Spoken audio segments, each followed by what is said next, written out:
नमस्ते दोस्तों, welcome to Sai with Shivam, जहां साइंस को सिर्फ समझा नहीं सोचा भी जाता है। आज हम बात करने वाले हैं एक ऐसे कॉन्सेप्ट की जो मूवीज का फेवरेट है, टाइम ट्रैवल।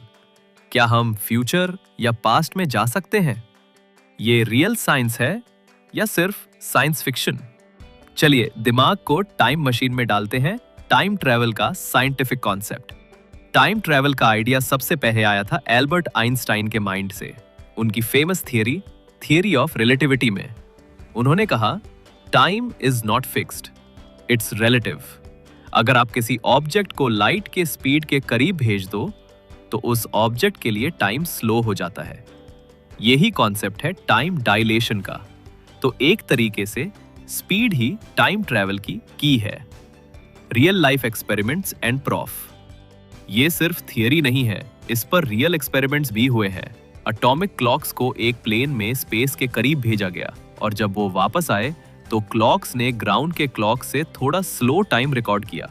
इवन एस्ट्रोनॉट्स जो इंटरनेशनल स्पेस स्टेशन में ISS में रहते हैं, उनका टाइम अर्थ के लोगों के कंपैरिजन में स्लाइटली आगे होता है। यानी फ्यूचर में जाना थियरी के हिसाब से पॉसिबल है। Past travel and problems. अब सवाल उठता है, क्या हम पास्ट में भी जा सकते हैं? फिलहाल के साइंस के हिसाब से पास्ट में जाना इम्पॉसिबल है। सबसे बड़ा इशू है कॉजेलिटी।